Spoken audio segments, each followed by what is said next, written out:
আসসালামু আলাইকুম ও রহমতুল্লাহি ওবরাকাতু।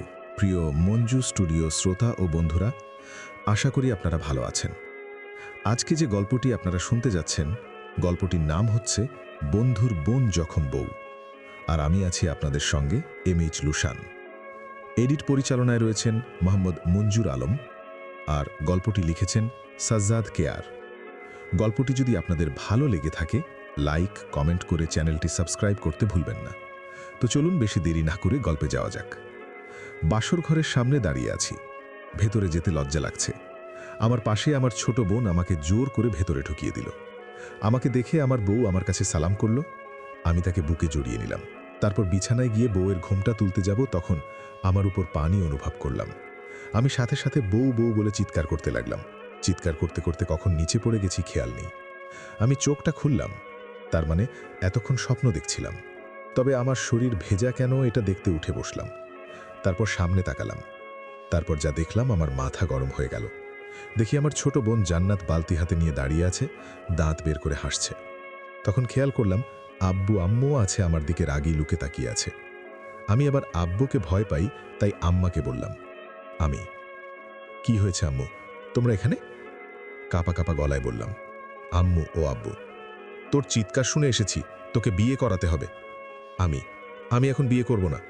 আম্মু, বিয়ে তোকে করাবই, এখন ফ্রেশ হয়ে নিচে আয়। এই বলে আব্বু আম্মু চলে গেল। আমি জান্নাতকে বললাম, এই প্রেতনি, তুই আমাকে পানি দিলি কেন? রাগী গলায়। জান্নাত, আগে বল, ঘুমের ভেতর বউ বউ বললি কেন? আমি আমি বউ বলি আর যাই বলি না কেন, আগে বল তুই আমাকে পানি দিলি কেন? জান্নাত, আমাকে কলেজে দিয়ে আসবি, তাই তোকে ডাকতে আসছিলাম। তোকে অনেকবার ডাকও দিয়েছিলাম, কিন্তু তুই উঠিসনি, তাই পানি দিয়েছি। আমি, প্রেতনি, তোর জন্যে আমি আমার বউকে দেখতে পারলাম না। জান্নাত, এগুলো বাদ দে, যা তাড়াতাড়ি ফ্রেশ হয়ে আয়। আমি, যাচ্ছি, তুই যা এখান থেকে সর। জান্নাত চলে গেল। আমি চলে আসলাম ওয়াশরুমে ফ্রেশ হতে। ও, আপনাদের তো আমার পরিচয়টা দেওয়া হয়নি। চলুন আমার পরিচয়টা দিয়ে দেই। আমি সাজ্জাদ কেয়ার খান রাহিম, অনার্স ফাইনাল ইয়ারে পড়ি, বাবা মায়ের একমাত্র ছেলে।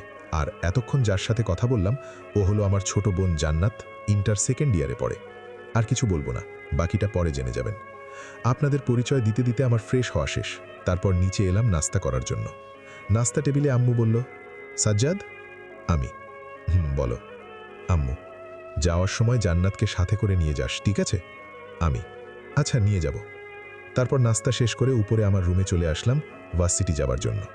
রেডি হয়ে বাইরে এসে জান্নাতকে ডাকলাম। কিছু সময় পরে জান্নাত এলো। জান্নাতকে বাইকে বসিয়ে রওনা দিলাম। জান্নাতকে ওর কলেজে নামিয়ে দিলাম। তারপর বললাম, কিরে, আজকে আমার প্রেতনিটাকে অনেক সুন্দর লাগছে রে। জান্নাত, একদম আমাকে প্রেতনি বলবি না, আর তোকেও অনেক কিউট লাগছে। আমি, আচ্ছা যা, আমি যাই, নয়তো আবার দেরি হয়ে যাবে। আমি এই বলে ভার্সিটির দিকে আসতে লাগলাম। ওদিকে জান্নাত ওর বান্ধবীদের কাছে গেল। তখন কয়েকটা বান্ধবী বলো, নিশি, জান্নাত, তোর ভাই তো অনেক কিউট রে, আমার সাথে একটু লাইন করিয়ে দে না। রিমি, না, আমার সাথে করিয়ে দে প্লিজ। অনন্যা, আমার সাথে করিয়ে দে।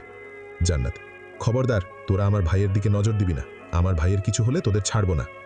চল এখন ক্লাসে যাই। জান্নাত আর ওর বান্ধবীরা ক্লাসে চলে গেল। এদিকে আমি ভার্সিটি এসে বাইকটা পার্কিং করলাম। তারপর আমার বেস্ট জিসানকে খুঁজতে লাগলাম। আসুন জিসানের পরিচয়টা দিয়ে দিই। জিসান হলো আমার বেস্ট ফ্রেন্ড।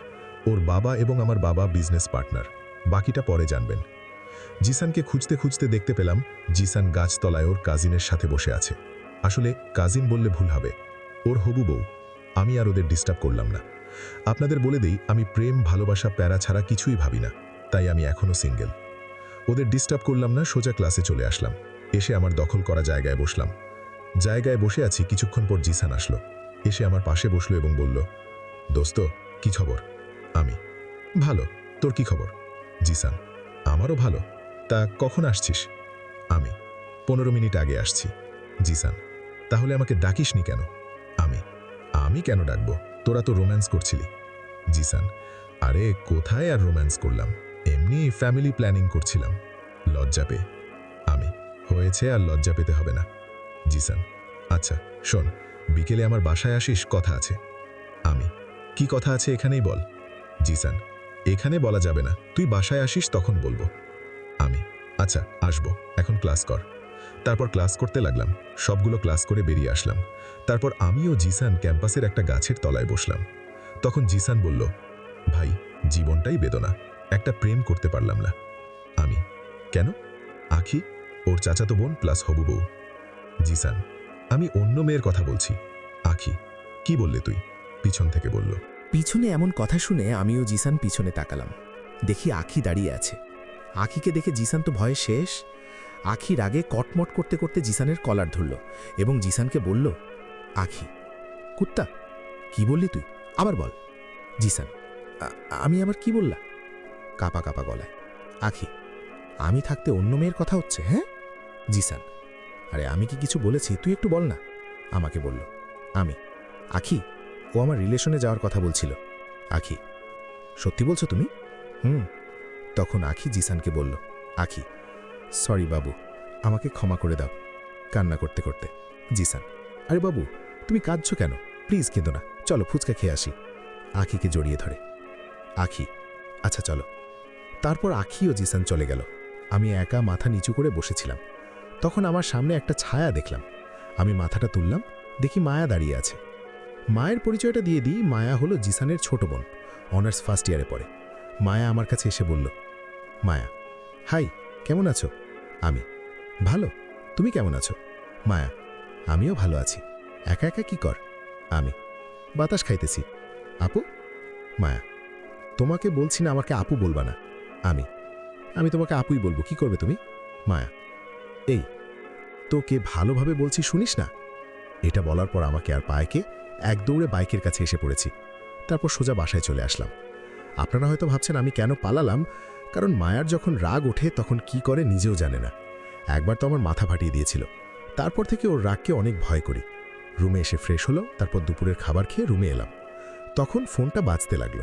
আমি ভাবলাম এখন আবার কে কল করেছে। ফোনটা হাতে নিয়ে যা দেখলাম তাতে আমি অবাক, কারণ কলটা করেছে মায়া। তাই আমি কলটা রিসিভ করলাম। তখন ওপাশ থেকে মায়া বলল, এই, তোমার এতক্ষণ লাগে ফোনটা রিসিভ করতে? আমি, না, আমি ওয়াশরুমে ছিলাম, মিথ্যে বললাম। আচ্ছা, তোমাকে একটা কথা বলার আছে। আমি, বলো, কি বলবে?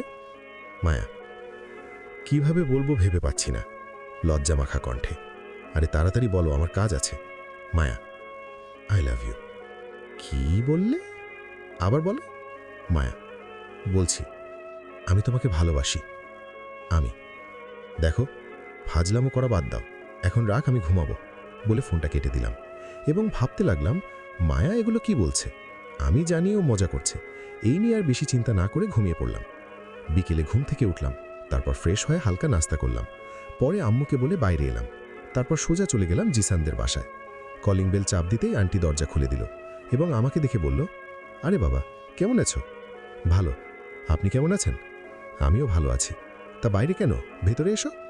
আমি ভেতরে এসে ড্রয়িং রুমে বসলাম এবং বললাম, আন্টি, জিসানকে তো দেখছি না, কোথায় গেছে নাকি? আন্টি, ওকে একটু বাজারে পাঠিয়েছি। আমি, আচ্ছা আন্টি, তাহলে জিসান আসলে ওকে ছাদে পাঠিয়ে দিন। আন্টি, আচ্ছা যাও। আমি সোজা ছাদে চলে আসলাম। এসে ছাদের রেলিং ধরে দাঁড়িয়ে আছি। হঠাৎ কে যেন আমাকে জড়িয়ে ধরল। আমি যখনই চিৎকার করতে যাব তার আগে আমার মুখ বন্ধ হয়ে গেল। আমি আর কিচ্ছু বলতে পারলাম না। কিছুক্ষণ আমাকে ছেড়ে দিল। দেখলাম এটা আর কেউ না, এটা মায়া। দাঁত বের করে হাসছে এবং বলছে, মায়া, কি বাবু, তুমি এখানে কি কর? আমি, মায়া দেখো, ফাজলামো করা বাদ দাও, না হলে আমার থেকে খারাপ আর কেউ হবে না। মায়া, আমি তোমাকে অনেক ভালোবাসি, প্লিজ আমাকে ফিরিয়ে দিও না। আমি, দেখ মায়া, এটা কখনো সম্ভব নয়। আমি তোমাকে ভালোবাসি না, তোমাকে সবসময় বোনের চোখে দেখে এসেছি। তো কি হয়েছে, এখন থেকে বউয়ের নজরে দেখবে। আমি, তাও হবে না। আর সবচেয়ে বড় কথা হলো তুমি আমার বন্ধুর বোন, তোমার জন্য আমি ছোটবেলার বন্ধুত্ব নষ্ট করতে পারবো না। মায়া, প্লিজ আমাকে ফিরিয়ে দিও না। জড়িয়ে ধরে। আমি এবার রাগ ধরে রাখতে পারলাম না। মায়াকে ছাড়িয়ে নিয়ে দিয়ে দিলাম মায়ার গালে একটা ঠাস। মায়া গালে হাত দিয়ে দাঁড়িয়ে আছে, ওর চোখ টলমল করছে, তবু আবার দাঁত বের করে হাসছে। আমি অবাক হলাম, থাপ্পড় খাওয়ার পর আবার হাসছে।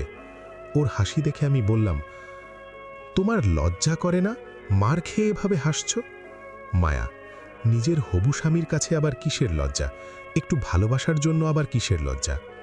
আমি, তোমার সাথে কথা বলে লাভ নেই। তখন মায়া নিচে চলে গেল। কিছুক্ষণ পর জিসান এলো এবং বলল, জিসান, সরি একটু লেট হয়ে গেছে। আমি, আরে তেমন কিছু না, এখন বল কি বলবি। জিসান, 2 দিন পর একটু আমার নানু বাড়ি যাব, রাজশাহীতে। তুই আমার সাথে যাবি? আমি, আচ্ছা আমি যাব। এখন আর কে কে যাবে? জিসান, আমি, তুই আর আখি যাবে, আর কেউ না। আমি, আচ্ছা কয়টার দিকে যাবি? জিসান, সকাল 9টার ট্রেনে, বুঝলি? আমি, আচ্ছা তাহলে আমি এখন যাই। জিসান, একেবারে রাতের খাবার খেয়ে যা। আমি, না রে এখন হবে না, বাসায় ম্যানেজ করতে হবে। জিসান, আচ্ছা যা, কালকে ভার্সিটি দেখা হচ্ছে। আমি, আচ্ছা। জিসানদের বাসা থেকে বের হয়ে সোজা আমার বাসায় চলে আসলাম। তারপর ফ্রেশ হলাম, পরে পড়তে বসলাম। পড়তে পড়তে কখন সময় চলে গেছে টেরই পাইনি। তখন জান্নাত এসে বলল, এই বইপোকা, সারাক্ষণ শুধু পড়া পড়া পড়া। আমি, কি জন্য এসেছিস সেটা বল। জান্নাত, আম্মু তোকে ডিনার করার জন্য ডাকছে। আমি, যাচ্ছি, তুই এখন যা। জান্নাত কোনো কিছু না বলে নিচে চলে গেল। আমি আরও কিছুক্ষণ পরে নিচে চলে আসলাম। দেখলাম খাবার টেবিলে সবাই আমার জন্য বসে আছে। আমি বসলাম, সবাই খাওয়া শুরু করলো। খাওয়ার মাঝে আমি বলে উঠলাম, আব্বু আমি কয়েকদিন জন্য রাজশাহী যাচ্ছি। আমি, আচ্ছা। এই বলে আমি খাবার খেয়ে রুমে চলে আসলাম। তারপর ফেসবুকে গেলাম, বন্ধু বান্ধবদের সাথে কিছুক্ষণ কথা বলে ঘুমিয়ে গেলাম। সকালে জান্নাতের ডাকে ঘুম ভাঙে। ঘুম থেকে উঠে ফ্রেশ হলাম। তারপর নাস্তা করে জান্নাতকে নিয়ে বেরিয়ে পড়লাম। জান্নাতকে ওর কলেজে নামিয়ে দিয়ে আমি ভার্সিটির দিকে গেলাম। ভার্সিটি গিয়ে রোজকার মতো বাইক পার্কিং করে ক্লাসে চলে গেলাম। আজকে আর ক্লাসে ভালো লাগছিল না, তাই 2টা ক্লাস করে বেরিয়ে আসলাম। ক্যাম্পাসে বসে আছি একা। জিসান কিছুক্ষণ আগে চলে গেছে। তখন একটা মেয়ে আসলো, এসে আমাকে বলল, নেহা। হাই, আমি নেহা, আপনাকে কিছু বলার আছে। হ্যাঁ বলুন, কি বলবেন? আমি, আই লাভ ইউ। কি? আমি তোমাকে? বলার আগেই ঠাস ঠাস 2টা থাপ্পড় পড়ল ওর গালে। ভাবছেন আমি মেরেছি? না, নেহাকে মেরেছে মায়া। দেখলাম নেহার ঠোঁট দিয়ে রক্ত পড়ছে এবং মায়া রাগী লুকে আমার দিকে তাকিয়ে আছে। আমার দিকে এভাবে তাকিয়ে থাকতে দেখে আমি কিছুটা ভয় পেলাম। নেহা ওঠে মায়াকে বলল, গল্পটা তেমন সাড়া পাচ্ছি না, ভালো না লাগলে বলবেন, বাদ করে দিব। SSZKR। নেহা, ওই তুই আমাকে মারলি কেন? মায়া, তুই ওকে প্রপোজ করেছিলি কেন? রেগে। নেহা, আমি ওকে ভালোবাসি তাই প্রপোজ করেছি, তাতে তোর কি? মায়া, ঠাস, এরপরে যদি তোকে ওর আশেপাশে দেখি তাহলে তোর খবর আছে। নেহা, তবে রে, তোকে দেখাচ্ছি মজা। এই বলাতে লেগে গেল আমাকে পাওয়ার জন্য 2য় বিশ্বযুদ্ধ। এটা দেখে আমাকে আর পায়েকে একটা দৌড় দিলাম। বাইক নিয়ে সোজা বাসায় চলে এসেছি। এসে আমার রুমে চলে আসলাম। তারপর 15 মিনিট শাওয়ার নিলাম। তারপর দুপুরের খাবার খেয়ে নিলাম। রুমে এসে দিলাম এক ঘুম। বিকেলে উঠে মার্কেটে গেলাম। কালকে রাজশাহী যাব, তাই শপিং করতে। শপিং করে বাসায় চলে আসলাম। তারপর পড়তে বসলাম। পড়তে পড়তে খাবারের জন্য ডাক পড়ল। আমি নিচে গিয়ে খাবার খেয়ে ওপরে এলাম। তারপর জামা কাপড় প্যাক করতে লাগলাম। জামা কাপড় প্যাক করে ঘুমিয়ে গেলাম। সকালে রেডি হয়ে নাস্তা করে সবার কাছে থেকে বিদায় নিয়ে রেল স্টেশনে চলে আসলাম। এসে জিসানকে কল করলাম। ফোনটা রিসিভ করতেই আমি বললাম, কিরে কোথায় তুই? জিসান, বল। আমি, আচ্ছা তাড়াতাড়ি আয়। এই বলে ফোনটা কেটে দিলাম। কিছুক্ষণ পর জিসান আসলো, সাথে আখিও এসেছে। কিন্তু ওদের সাথে যে এসেছে তাকে দেখে আমি চমকে গেলাম। কারণ এত মায়া। আমি ওকে দেখে অবাক, ও এখানে কি করে? এসব ভাবতে ভাবতে মায়ার দিকে তাকালাম। আমার তাকানো মাত্রেই মায়া চোখ টিপ দিল। তখন আমি জিসানকে বললাম, কিরে মায়া এখানে কি করে? জিসান, আরে বলিস না, ও বায়না ধরেছে আমাদের সাথে যাবে। আমি, মানে? অবাক হয়ে। জিসান, আমি মায়াকে নিয়ে যাচ্ছি, তোর কোনো সমস্যা হবে নাকি? আমি, গেল তো ভালোই হবে। জিসান, আচ্ছা। আমি, প্রিতনি, এখানে আমাকে জ্বালিয়েছিস, আবার ওখানেও জ্বালাবি? দাঁড়া, তোকে মজা দেখাচ্ছি। মনে মনে মায়াকে বললাম। আখি, এত কি বিড়বিড় করছো? আমি, না এমনি গান গাইতেছিলাম। আখি, আচ্ছা ঠিক আছে। তারপর ট্রেন এলো, আমরা ট্রেনে উঠলাম। তারপর যে যার যার কেবিনে গেলাম। আমি আলাদা একটা কেবিন নিয়েছি এবং জিসান, আখি, মায়া ওরা একটা কেবিনে এসে শুয়ে পড়লাম। কখন ঘুমিয়ে গেছি জানি না। যখন চোখ খুললাম দেখি মায়া আমাকে আষ্টেপৃষ্টে জড়িয়ে ধরে আছে এবং ওর ঠোঁট ও আমার ঠোঁট এক করে রেখেছে। আমি সাথে সাথে মায়াকে দিলাম এক ধাক্কা। মায়া আমাকে ছেড়ে দিয়ে উঠে বসল এবং বলল, তাহলে আমার বাবুটার ঘুম ভেঙেছে? আমি কারো বাবু না, আর তুমি এখানে কি করো? মায়া, তোমার সাথে গল্প করতে আসছিলাম, কিন্তু এসে দেখি তুমি ঘুমিয়ে গেছো। আমারও কেমন যেন ঘুম ঘুম পাচ্ছিল, তাই আমিও ঘুমিয়ে যাই। যদি কেউ দেখে ফেলতো তাহলে কি হতো ভেবে দেখছো? মায়া, আরে কিছু হবে না। আবার জড়িয়ে ধরল। ছাড়ো আমাকে, আর এখান থেকে চলে যাও বলছি। মায়াকে ছাড়িয়ে নিয়ে, আচ্ছা যাচ্ছি, থাক তুমি, কান্না মাথা কণ্ঠে। মায়া চলে গেল। আমি আর ঘুমালাম না, বসে বসে ফেসবুক চালাতে লাগলাম। কিছুক্ষণ আমাদের গন্তব্য মানে রাজশাহী এসে গেছে। আমরা নেমে পড়লাম। বাইরে এসে দেখি জিশান একজন লোকের সাথে কলাকলি করছে, বোধহয় ওর মামা হবে। তারপর আমরা একটা গাড়িতে উঠলাম। গাড়িতে 3টে সিট আছে। আমি ও মায়া শেষেরটাতে বসলাম, জিশানরা সামনে বসলো। তারপর গাড়ি চলতে লাগলো। অনেক সুন্দর সুন্দর জায়গা দেখলাম। হঠাৎ করে মায়া আমার হাত শক্ত করে ধরল। আমি ছাড়াতে চেষ্টা করলাম, কিন্তু পারলাম না। অবশেষে গাড়িটা একটা বাড়ির সামনে থামলো। গাড়ি থেকে নামার আগে মায়া আমার গালে একটা কিস করলো। তারপর গাড়ি থেকে নেমে ভিতরে চলে গেল। আমিও জিশানের সাথে ভেতরে আসলাম। আমাকে একটা রুম দেখিয়ে দিল। আমি রুমে গেলাম। আপনাদের বলে রাখি, আমার রুম ও মায়ার রুম একসাথে। তো ফ্রেশ হয়ে দুপুরের খাবার খেলাম। তারপর রুমে এসে ঘুম দিলাম। বিকেলে মায়ার ডাকে ঘুমটা ভাঙল। ঘুম থেকে উঠে ফ্রেশ হয়ে ছাদে গেলাম। দেখলাম ছাদে একটা মেয়ে দাঁড়িয়ে আছে। আমার আশা টের পেয়ে পেছনে তাকালো। মেয়েটি আমাকে দেখা মাত্রই জড়িয়ে ধরল। আমি মেয়েটিকে জড়িয়ে ধরলাম। ফারিহা, মেয়েটি। কি রে, তুই এখানে কেন? আমার বন্ধু জিশানের সাথে এসেছি। তুই এখানে কি করিস? ফারিহা, আমার বাড়িতে আমি থাকবে না তো কে থাকবে? তোর বাড়ি মানে? তখন কোথা থেকে যেন জিশান এলো এবং বলল, ও আমার মামাতো বোন ফারিহা। আচ্ছা, তাই বলি এখানে কেন? জিশান, কিন্তু তুই ওকে চিনিস কি করে? ও আমার স্কুল ফ্রেন্ড, আমরা এক স্কুলে পড়তাম। তারপরও রাজশাহী চলে আসে, তারপর আর যোগাযোগ করা হয়নি। ফারিহা, আমি ভাবতে পারিনি তোকে আবার দেখব। আমিও ভাবিনি। তখন মায়া ও আখি ছাদে আসলো। তারপর ফারিহার সাথে কলাকলি করলো। তারপর আমরা আড্ডা দিতে লাগলাম। আড্ডা দিতে দিতে ডিনার করার জন্য ডাক পড়ল। আমরা সবাই ডিনার করে যার যার রুমে চলে গেলাম। আমার প্রচণ্ড ঘুম পাচ্ছিল, তাই ঘুমিয়ে পড়ি। মাঝরাতে আমার বুকের উপর ভারী কিছু অনুভব করলাম। চোখ খুলে দেখি, যা দেখলাম, মায়া আমার বুকের উপর শুয়ে আছে। আমি এটা দেখে বড় একটা শক খেলাম এবং মায়াকে ডাকতে লাগলাম, মায়া, এই মায়া। মায়া ঘুমের ঘোরে বলে আরো শক্ত করে জড়িয়ে ধরল। তুমি এখানে কি করো? তাড়াতাড়ি নিজের রুমে যাও। না, যাব না। তাড়াতাড়ি যাও বলছি, এত রাতে তোমাকে আর আমাকে এভাবে দেখলে খারাপ ভাববে। আচ্ছা, যাচ্ছি। এই বলে মায়া চলে গেল। আমি ঘড়ির দিকে তাকালাম, দেখলাম রাত 2:30 বাজে। আমি আবার ঘুমিয়ে গেলাম। সকালে ফারিহার ডাকে ঘুম ভাঙল। তখন ফারিহা বলল, এই তাড়াতাড়ি ওঠ, আর কত ঘুমাবি রে? আমি আরেকটু পরে উঠব, এখন যা তো এখান থেকে। ফারিহা, না, আর ঘুমানো যাবে না, অনেক বাজে, তাড়াতাড়ি ওঠ। ধুর, আর ঘুমাতে পারলাম না। উঠে ফ্রেশ হতে গেলাম। ফ্রেশ হয়ে এসে নিচে এলাম নাস্তা করতে। নাস্তা করে আমরা সবাই ঘুরতে বের হলাম। সবাই একটা পার্কে গেলাম। আমি এদিকে ফারিহার সাথে হেসে হেসে কথা বলছি। সেটা দেখে মায়া রাগে ফুঁসছে। তারপর সবাই মিলে চলে আসলাম ফুচকা খেতে।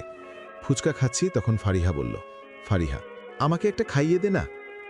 পারবো না, তুই নিজে খেয়ে নে। ফারিহা, প্লিজ দে না, আদুরে সুরে।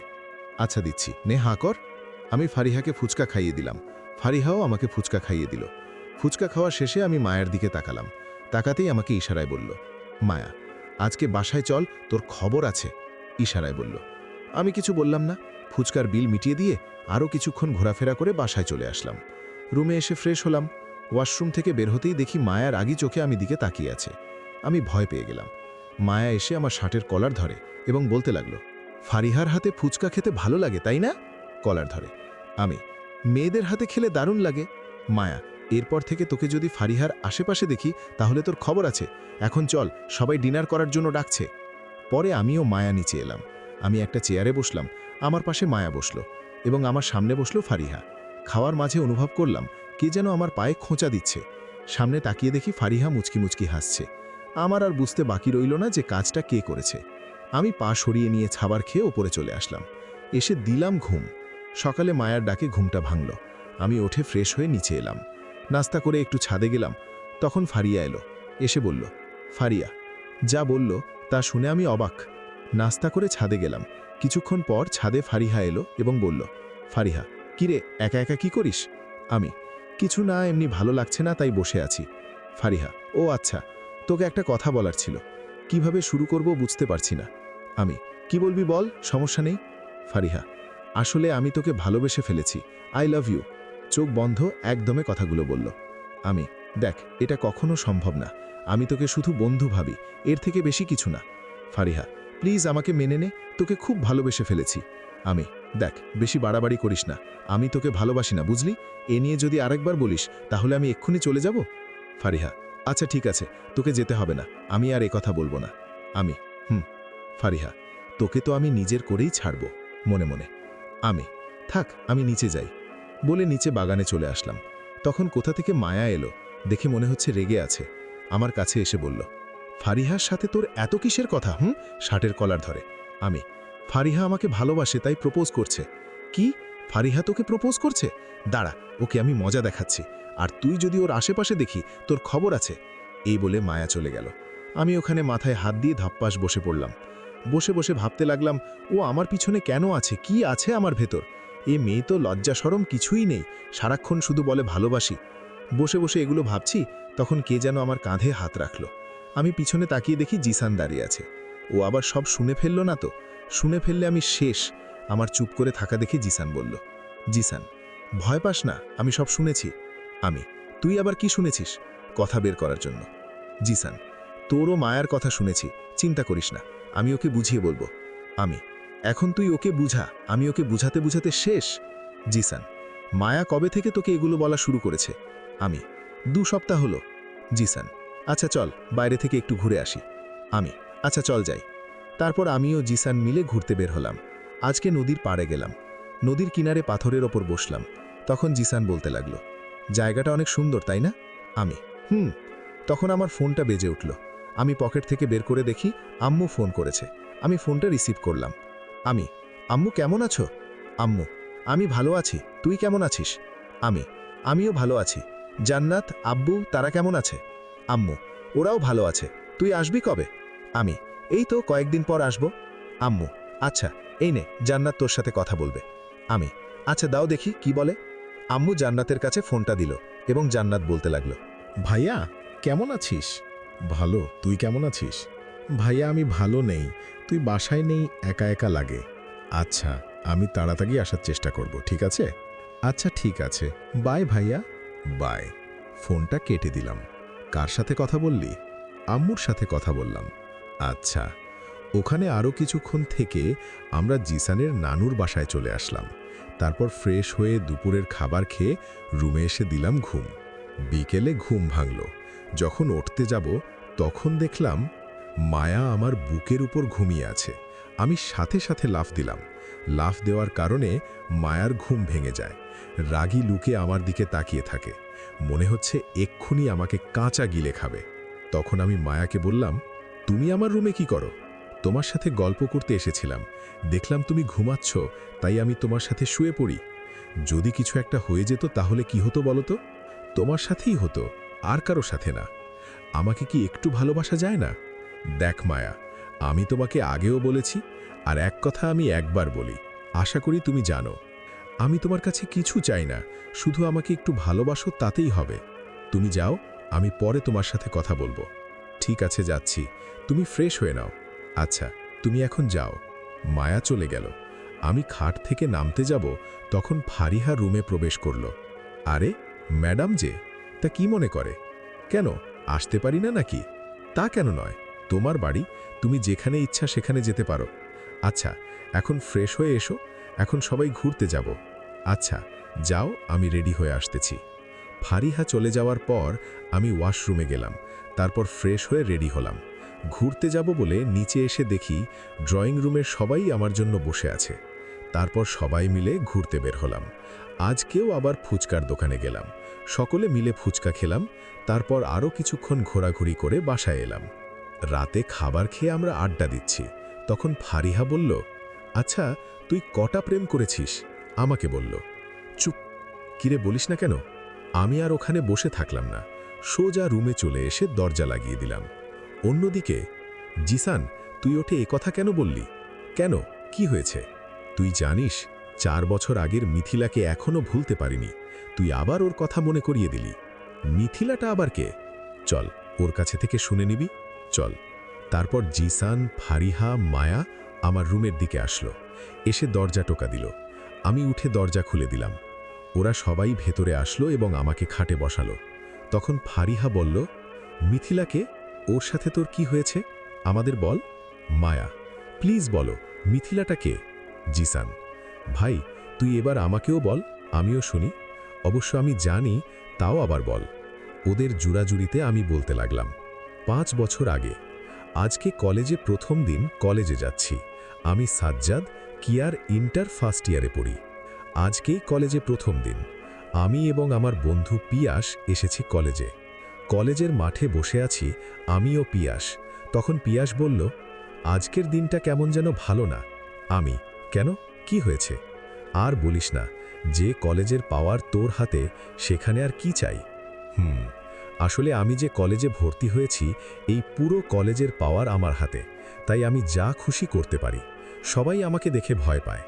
মাঠের ভেতর বসে বসে পিয়াসের সাথে কথা বলতেছি, তখন কে যেন বলল, এখানে ইন্টার ফার্স্ট ইয়ারের রুমটা কোনটা?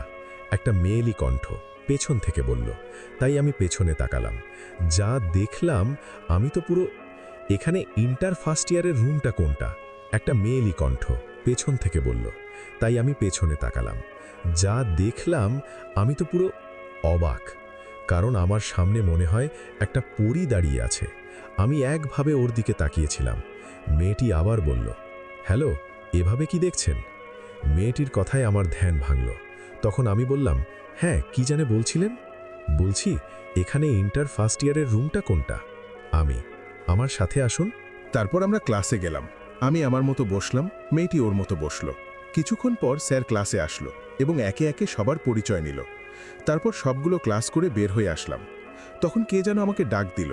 আমি পিছনে ঘুরে দেখি সেই মেয়েটি আমার কাছে এলো এবং বলল, মিথিলা। হাই, আমি মিথিলা। তুমি? আমি সাজ্জাদ। মিথিলা, আচ্ছা আমরা কি ফ্রেন্ড হতে পারি? ও, ওকে, ফ্রেন্ড। মিথিলা, তাহলে তুমি করে বলতে হবে। আমি, আচ্ছা ঠিক আছে। মিথিলা, চলো না কোথাও ঘুরে আসি? আমি, আচ্ছা চলো। তারপর আমি ও মিথিলা ঘুরতে বের হলাম। কাছে একটা পার্কে গেলাম। কিছুক্ষণ ঘুরে যে যার বাসায় চলে গেলাম। বাসায় এসে কলিং বেল চাপলাম। মামি দরজা খুলে দিল এবং বলল, আজকে কলেজ কেমন কাটলো? আমি, অনেক ভালো। মামি, আচ্ছা যা, ফ্রেশ হয়ে আয়, আমি খাবার রেডি করছি। আমি, আচ্ছা আসছি। বলে রুমে চলে আসলাম। আসলে আমি মামার বাড়িতে থাকি, কলেজের জন্য এখানে এসেছি। ফ্রেশ হয়ে নিচে এলাম, এসে খাবার খেলাম। তারপর রুমে এসে দিলাম এক ঘুম। বিকালে ঘুম থেকে উঠে একটু ছাদে গেলাম এবং মিথিলার কথা ভাবতে লাগলাম। ভাবছি কয়েকদিন পর ওকে প্রপোজ করব। তারপর আরও কিছুক্ষণ ছাদে থেকে রুমে চলে আসলাম। তারপর পড়তে বসলাম। পড়তে পড়তে নিচে ডিনার করার জন্য ডাক পড়ল। আমি নিচে গিয়ে খাবার খাওয়ার জন্য। খাবার মাঝে মামা বলল, তা আজকে তোর কলেজে প্রথম দিন কেমন কাটলো? আমি, অনেক ভালো কেটেছে। মামা, আচ্ছা ঠিক আছে। তারপর আর কিছু বললাম না, খাবার খেয়ে রুমে চলে আসলাম। তারপর ঘুমিয়ে গেলাম। সকালে ঘুম থেকে উঠে কলেজে গেলাম। কলেজে গেট দিয়ে ঢুকবো, তখন মিথিলা আমাকে ডাক দিল। আমি ওর কাছে গিয়ে বললাম, মিথিলা কেমন আছো? মিথিলা, আমি ভালো আছি, তুমি কেমন আছো? আমিও ভালো আছি, চলো ক্লাসে যাই। তারপর আমরা ক্লাসে গেলাম। ক্লাস করে আমরা ক্যাম্পাসে বসলাম। কিছুক্ষণ গল্প করে যার যার বাসায় চলে আসলাম। এভাবে কেটে গেল 1 মাস। এদিকে আমি মায়ের প্রতি দিন দিন দুর্বল হয়ে পড়েছে। তবে আমাদের বন্ধুত্ব এই কয়েকদিনে অনেক শক্ত হয়েছে। তাই ভাবছি আজকে মিথিলাকে প্রপোজ করব। যে ভাবা সেই কাজ। তাড়াতাড়ি করে কলেজে গেলাম। কলেজে যাওয়ার আগে একটা গোলাপ ফুল কিনলাম। তারপর কলেজ গেটের কাছে মিথিলার জন্য অপেক্ষা করতে লাগলাম। অনেকক্ষণ ধরে অপেক্ষা করছি, কিন্তু মিথিলা আসছে না। কিছুক্ষণ পর মিথিলা আসলো, কিন্তু ওর সাথে একটা ছেলে এসেছে। ওরা হাত ধরে হাঁটাহাঁটি করছে। মিথিলা আমাকে দেখে আমার কাছে আসলো, এসে বলল, কি ব্যাপার, আজ এত তাড়াতাড়ি আসলে? আমি, না, একটা কাজ ছিল তাই আর কি। মিথিলা, ও হচ্ছে হৃদয়, ছেলেটিকে দেখিয়ে আমার বিএফ প্লাস হবু বর। আমি, কথাটা শুনে থ হয়ে গেলাম। বুকের ভেতরটা মোচড় দিয়ে উঠল। মিথিলা, কোথায় হারিয়ে গেলে তুমি? আমি, না কিছু না, শোন আমার একটা কাজ আছে, আমাকে এখন যেতে হবে। মিথিলা, আচ্ছা যাও। তারপর আমি সোজা নদীর পাড়ে চলে আসলাম। আমার কষ্ট পেলে আমি এখানে আসি। অনেকক্ষণ বসে থাকলাম, তারপর নিজেকে ঠিক করলাম আমার মিথিলাকে ভুলতে হবে। তারপর বাসায় আসলাম। বাসায় এসে আবার আগের মতো হলাম। রুমে গিয়ে দিলাম ঘুম। অবশ্য মামি দুপুরের খাবার খাওয়ার জন্য ডেকেছে, আমি না করে দিয়েছি। মিথিলার কথা ভাবতে ভাবতে কখন ঘুমিয়ে গেছি মনে নেই। ঘুম ভাঙল সন্ধে 7টার সময়। ফ্রেশ হয়ে হালকা নাস্তা করলাম। তারপর একটু পিয়াসকে কল করে আমার বাসায় আসতে বললাম। কিছুক্ষণ পর পিয়াস এলো। তারপর আমি ও পিয়াস একটু আড্ডা দিতে বের হলাম। আমার এভাবে মনমরা থাকা দেখে পিয়াস বলল, কিরে আজকে এত চুপচাপ আছিস কেন? মন খারাপ নাকি? কি হয়েছে আমাকে বল। আমি, আরে তেমন কিছু না, এমনি মন খারাপ। পিয়াস, তুই আমাকে বলবি না কি হয়েছে, বল আমাকে। আমি, আচ্ছা তাহলে শোন, মিথিলার সাথে হওয়া সব ঘটনা খুলে বললাম। পিয়াস, তুই এখন কি করবি ভাবছিস? আমি আর ওদের মাঝখানে যাব না। মিথিলা ভালো থাক এটাই আমি চাই। পিয়াস, তাই বলে এভাবে থাকবি? আমি আবার আগের মতো হব, এভাবে আর থাকব না। পিয়াস, ঠিক আছে চল তাহলে এখন বাসায় যাই। তারপর আমি বাসায় চলে আসলাম। এসে খাবার খেয়ে ঘুমিয়ে পড়লাম। 1 সপ্তাহ আর কলেজে গেলাম না, সারাক্ষণ শুধু রুমে বসে থাকি। আজকে কলেজে যাব তাই রেডি হচ্ছি। রেডি হয়ে নাস্তা করে কলেজে গেলাম। আমাকে দেখে মিথিলা আমার কাছে আসতে লাগলো। আমি ওর দিকে না তাকিয়ে সোজা ক্লাসে চলে আসলাম। সবগুলো ক্লাস করে বের হলাম বাসায় যাবার জন্য। তখন হঠাৎ মিথিলা আমার পথ আটকে দাঁড়ালো। আমি পাশ কাটিয়ে চলে আসব, তখন আমার হাতটা শক্ত করে চেপে ধরে একটা নির্জন জায়গায় নিয়ে আসলো। আমি মিথিলাকে বলতে লাগলাম, কি ব্যাপার, তুমি আমাকে এখানে নিয়ে এলে কেন?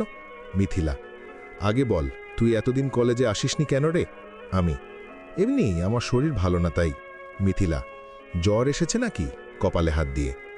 আরে তেমন কিছু না, বলো আমাকে কেন ডেকেছ? মিথিলা, তুমি এমন করছো কেন? আগে তো এমন করতে না। মানুষ সবসময় একরকম থাকে না, সময়ের সাথে তাকে পাল্টাতে হয়। মিথিলা, আজকে তোমাকে একটা কথা বলার জন্য ডেকেছি। কি বলবে? তাড়াতাড়ি বল, আমার কাজ আছে। মিথিলা, শোন, এখন থেকে রোজ কলেজে আসবে এবং ভুলেও কোনো মেয়ের দিকে তাকাবে না। এইটুকু বলার জন্য ডেকেছিলে? মিথিলা, বলতে তো চাই অনেক কিছু, কিন্তু বলতে পারি না। আচ্ছা থাক, আমি আসি, আমার কাজ আছে। এই বলে চলে আসলাম। আর কারো মায়ায় জড়াতে চাই না। বাসায় এসে ফ্রেশ হলাম। তারপর দুপুরের খাবার খেলাম। তারপর রুমে এলাম। এসে বিছানায় গাটা এলিয়ে দিলাম, কিন্তু ঘুম আমার ছুটি নিয়েছে। তাই একটু ফেসবুকে গেলাম। বন্ধুবান্ধবদের সাথে কিছুক্ষণ কথা বলে ফ্রি ফায়ার খেলতে শুরু করলাম। খেলতে খেলতে কখন বিকেল হয়ে গেছে জানি না। তাই ফ্রেশ হয়ে বাসা থেকে বের হয়ে মাঠের দিকে গেলাম। মাঠে এসে কিছুক্ষণ খেলাধুলা করলাম। তারপর আমি ও পিয়াস চলে গেলাম আড্ডা দিতে। আড্ডা দিতে দিতে কখন রাত 9টা বেজে গেছে খেয়াল ছিল না। তাই তাড়াতাড়ি বাসায় আসলাম। বাসায় এসে সকলে একসাথে ডিনার করলাম। তারপর আমার রুমে এসে ঘুমিয়ে গেলাম। পরের দিন সকালে কলেজে গেলাম। আজকেও মিথিলা কিছু বলতে এসেছিল, তবে আমি ওর সাথে কথা বলিনি। ওকে এড়িয়ে চলার চেষ্টা করি এখন। একদিন আমি ও পিয়াস কফি শপে গেছিলাম কফি খেতে। আমি আর পিয়াস বসে বসে গল্প করছিলাম। পিয়াস, কালকে একটা ম্যাচ আছে, তোকে আসতে হবে কিন্তু। আচ্ছা আসবো, কখন আসতে হবে? পিয়াস, বিকেলের দিকে আসিস। আচ্ছা। এসব নানা বিষয় নিয়ে কথা বলছি, তখন চোখ গেল পাশের একটা টেবিলে। দেখলাম মিথিলা ও অভি একসাথে কফি খাচ্ছে। আমি ওদের দেখলেও ওরা আমাকে দেখেনি। তারপর দেখলাম অভি কোনো একটা কাজে চলে গেল, কিন্তু মিথিলা বসে বসে কফি খাচ্ছে। আরও কিছুক্ষণ ওখানে থেকে বের হলাম। এভাবে আরও 1 সপ্তাহ কেটে গেল। এখনও মিথিলা আমার সাথে কথা বলার চেষ্টা করে, বাট আমি কথা বলি না। একদিন আমি নদীর পাড়ে বসেছিলাম, তখন একজন আমাকে ডাক দিল। আমি তার দিকে তাকিয়ে দেখি এটা আর কেউ না, অভি আমার কাছে আসছে। অভি আমার কাছে এসে বলল, ভাইয়া আপনি কিন্তু কাজটা ঠিক করছেন না। আমি আবার কি করলাম যে কাজটা ঠিক হচ্ছে না? অভি, মিথিলা আপনাকে খুব ভালোবাসে, আর আপনি কিনা ওর সাথে কথাই বলেন না। কি? মিথিলা আমাকে ভালোবাসে? মানে ওর তো আপনার সাথে বিয়ে ঠিক হয়েছে। ওগুলো সব নাটক ছিল। আসলে মিথিলা আপনাকে ভালোবাসত, কিন্তু মিথিলা চেয়েছিল আপনি ওকে এই কথাটি বলুন, তাই আমরা এই নাটকটা করলাম। আপনি সত্যি বলছেন তো? অভি, আমার কথা বিশ্বাস না হলে মিথিলাকে কালকে জিজ্ঞাসা করতে পারেন। ঠিক আছে, করব। এখন আমি বাসায় যাই, আমার কাজ আছে। তারপর বাসায় চলে আসলাম। আজকে আমি খুব খুশি যে মিথিলা আমাকে ভালোবাসে। পরের দিন কলেজে গেলাম। গিয়ে মিথিলাকে খুঁজতে লাগলাম। অবশেষে ওকে পেয়ে গেলাম। তাই আমি ওকে ডাক দিলাম, মিথিলা, শুনছ? মিথিলা আমাকে দেখে একটু অবাক হলো এবং আমার কাছে এসে বলল, তুমি কি আমাকে ডাকছ? আমি, হ্যাঁ, তোমার সাথে আমার কথা আছে, এসো আমার সাথে। এই বলে মিথিলাকে একটা নির্জন জায়গায় নিয়ে এলাম। তারপর সোজা মিথিলাকে জড়িয়ে ধরে বললাম, তুমি আমাকে ভালোবাসো, বলনি কেন? মিথিলা, আমি ওটা তোমার মুখ থেকে শুনতে চেয়েছিলাম, তাই। আমি, তাহলে আমার সাথে ওই মিথ্যে নাটক করার কি দরকার ছিল? মিথিলা, সরি, আর এমন করব না, এবার আসল কথা বলো। আমি, I love you Mithila. Mithila, I love you too বলে আমাকে জড়িয়ে ধরল। আমি ওকে জড়িয়ে ধরলাম, যে হোকে গেলাম রিলেশনে। আমাদের দুষ্টুমি খুনসুতি দিয়ে কেটে গেল 1 বছর। এই 1 বছরে আমাদের ভালোবাসা আরও গভীর হলো। এভাবে চলছে। আজকে মিথিলা বায়না ধরেছে ওকে নিয়ে ঘুরতে যেতে হবে, তো বিকেলে আমরা ঘুরতে বের হলাম। আমি রাস্তা পার হচ্ছিলাম, তখন একটা ট্রাক এসে আমাকে ধাক্কা দেয়। আমার আর কিচ্ছু মনে নেই। যখন চোখ খুলি, দেখি আমার পাশে পিয়াস বসে আছে, আমার মাথায় ব্যান্ডেজ করা। আমাকে উঠা দেখে পিয়াস বলল, এখন তোর শরীর কেমন লাগছে? আমি, ভালো। মিথিলা কোথায় রে? পিয়াস চুপ করে মাথা নিচু করে আছে। আমি আবার বললাম, মিথিলা কোথায়? তারপর পিয়াস যা বলল তা শুনে আমি রীতিমতো শক খেলাম, কারণ পিয়াস, মিথিলা আর নেই। কেঁদে কেঁদে আমি, মিথিলা নেই মানে? কি হয়েছে মিথিলার? পিয়াস, সেদিন তুই যখন ট্রাকের সাথে ধাক্কা খেতে যাবি, তখন মিথিলা তোকে ধাক্কা দিয়ে সরিয়ে দেয়। তারপর ট্রাকটা ওর ওপর দিয়ে চলে যায়। তখন মিথিলা ওখানেই মারা যায়। কেঁদে কেঁদে বলল। আমি, এটা শোনার পর আর আমার কিছু মনে নেই। এদিকে পিয়াস ডাক্তারকে ডাক দিল। ডাক্তার এসে আমাকে চেক করে দেখ গেল। এভাবে 7 দিন আমি অচেতন ছিলাম। জ্ঞান ফিরতেই মিথিলার কথা মনে পড়তেই আবার অজ্ঞান হতে যেতাম। 7 দিন আমি কিছুটা স্বাভাবিক হয়। তারপর আমি আমার বাড়িতে চলে আসি। এখানে এসে এখানকার কলেজে ভর্তি হয়। তবে মিথিলার কথা ভেবে রাতে চোখের জল ফেলতাম। এই ছিল আমার অতীত। এখন বর্তমানে আসি। বর্তমান কথাগুলো বলে সামনে তাকালাম, দেখলাম সবার চোখে পানি। তখন ফারিহা আমাকে বলল, ফারিহা, তোর সাথে এত কিছু হয়ে গেছে আর আমরা কিছুই জানি না। আমি, মায়া, শোন, এখন থেকে আর কাঁদবে না, সবকিছু নতুন করে শুরু কর। জিসান, এই তোরা এখন চল, ওকে এখন ঘুমোতে দে। ওরা চলে গেল, আমি ঘুমিয়ে গেলাম। পরের দিন সকালে ঘুম থেকে উঠে ছাদে গেলাম। ছাদে গিয়ে মিথিলার কথা ভাবছিলাম। তখন পেছন থেকে কে যেন বলে উঠল, মিথিলার কথা ভাবছ? আমি অবাক হয়ে পিছনে তাকালাম, দেখলাম মায়া দাঁড়িয়ে আছে। আমি কিছু বললাম না, চুপচাপ দাঁড়িয়ে আকাশ দেখতে লাগলাম। তখন মায়া আমার পাশে এসে বলল, খুব ভালোবাসতে না মিথিলাকে? দেখ, মিথিলাকে যা ভালোবাসতে তার 1 ভাগ আমাকে দিলেই হবে, এর থেকে বেশি কিছু আমি আর চাই না। আমি, মায়া, তুমি সেটা ভালো করে জানো, এটা আমি কখনো করব না, তাই প্লিজ আমাকে বিরক্ত করো না। মায়া, বিরক্ত তো তোমাকে করবই, আমাকে তোমার ভালোবাসতেই হবে মনে মনে। আমি, থাক, আমি নিচে গেলাম। এই বলে নিচে আসতে যাব, তখন মায়া আমার হাত দেওয়ালের সাথে ঠেসে ধরে বলল, মায়া, আমাকে তো তোর ভালোবাসতেই হবে, না হলে তোর খবর আছে। তুই আমার না হলে আর কারো হতে দেব না, বলে আমাকে ঠোঁট ওর ঠোঁট চেপে ধরল। 5 মিনিট পর মায়া ছেড়ে দিল এবং বলতে লাগলো, ফারিহার সাথে যেন কথা বলতে না দেখি, যদি দেখি তোমার খবর আছে। আমি কিছু বললাম না, চুপচাপ নিচে চলে আসলাম। এসে সকলে একসাথে নাস্তা করলাম। তারপর আমি, জিসান, আখি, ফারিহা, মায়া 5 জন ঘুরতে বের হলাম। ঘোরার সময় সবসময় মায়া আমার পাশে ছিল, ফারিহাকে পাশে ঘেঁষতে দেয়নি। শেষে আমরা ঘোরাফেরা করে বাসায় আসলাম। কালকে চলে যাব, তাই সবার সাথে অনেকক্ষণ গল্প করলাম। তারপর রুমে এসে জামাকাপড় গুছিয়ে নিয়ে ঘুমিয়ে গেলাম। পরের দিন সকালে আমরা সকলকে বিদায় দিয়ে চলে আসলাম। রেল স্টেশনে এসে ট্রেনে উঠলাম। সিরাজগঞ্জে সে ট্রেন থামল। আমরা জিসানদের থেকে বিদায় নিয়ে আমি বাসায় চলে আসলাম। বাসায় এসে কলিং বেল চাপলাম। আম্মু দরজা খুলে দিল। আমি আম্মুকে জড়িয়ে ধরলাম এবং বলতে লাগলাম, আম্মু, কেমন আছো? এতদিন ভালো ছিলাম না, এখন অনেক ভালো আছি। যা, তাড়াতাড়ি ফ্রেশ হয়ে আয়, আমি খাবার রেডি করছি। আমি, আচ্ছা, আসছি বলে বলে আমার রুমে চলে আসলাম। ফ্রেশ হয়ে নিচে এলাম। জান্নাত আমাকে দেখেই জড়িয়ে ধরল। কিরে, কেমন আছিস? আমি, তোকে ছাড়া আমি ভালো নেই। আমি, আচ্ছা চল, এখন খাবার খাবি। তারপর আমিও জান্নাত দুপুরের খাবার খেলাম। তারপর রুমে এসে শুয়ে পড়লাম। শরীরটা খুব ক্লান্ত লাগছিল, তাই তাড়াতাড়ি ঘুম চলে এলো। ঘুম ভাঙল রাত 8টায়। ঘুম থেকে উঠে রাতের ডিনার করলাম। তারপর রুমে এসে ফেসবুক চালিয়ে ঘুমিয়ে পড়লাম। সকালে জান্নাতের ডাকে ঘুম ভাঙে। ঘুম থেকে উঠে ফ্রেশ হলাম, তারপর নাস্তা করে জান্নাতকে নিয়ে বেরিয়ে পড়লাম। জান্নাত কলেজে নামিয়ে দিয়ে আমি ভার্সিটি গেলাম। বাইকটা পার্কিং করে জিসানের কাছে গেলাম। আমি, কিরে কেমন আছিস? জিসানকে বললাম। জিসান, আমি ভালো আছি, তুই কেমন আছিস? আমিও ভালো আছি। এভাবে কিছুক্ষণ আড্ডা দিয়ে আমরা ক্লাসে চলে এলাম। আজকে আবার ক্লাস করতে মন চাইল না, তাই 2টো ক্লাস করে বেরিয়ে আসলাম। তারপর আমি, জিসান, আখি ক্যাম্পাসে চলে এলাম। ক্যাম্পাসে আমরা 3 জন বসে বসে গল্প করছিলাম। তখন মায়া এলো এবং আমার পাশে বসলো এবং আমাকে বলল, কেমন আছো তুমি? আমি, ভালো আছি, তুমি কেমন আছো? মায়া, আগে ভালো ছিলাম না, এখন ভালো আছি। তারপর আমরা 4 জন মিলে আড্ডা দিতে লাগলাম। তারপর আড্ডা দিয়ে যে যার যার বাসায় চলে গেলাম। বাসায় এসে ফ্রেশ হয়ে নিচে এলাম খাবার খেতে। খাবার খেয়ে রুমে এলাম। তখন ফোনটা বাজতে লাগলো। আমি ফোনের দিকে তাকিয়ে দেখি মায়া কল করেছে। আমি ফোনটা রিসিভ করলাম না, পর আবার দিতে থাকলো। এবার কেটে দিয়ে ঘুমিয়ে গেলাম। বিকেলে ঘুম থেকে উঠলাম, তখন জিসান ফোন দিল। আমি কলটা রিসিভ করলাম। তখন ওপাশ থেকে জিসান বলতে লাগলো, কোথায় তুই? আমি বাসায় আছি। কেন? জিসান, তুই তাড়াতাড়ি আমার বাসায় আয়। আচ্ছা, আমি আসতেছি, তুই অপেক্ষা কর। জিসান, তাড়াতাড়ি আয়। কলটা কেটে দিল। আমি ফ্রেশ হয়ে জিসানদের বাসার উদ্দেশ্যে রওনা দিলাম এবং ভাবতে লাগলাম, জিসান এত তাড়াতাড়ি ফোন দিয়ে ওর বাসায় যেতে বলল কেন? গিয়ে দেখি কি হয়। এসব ভাবতে ভাবতে জিসানদের বাসায় চলে আসলাম।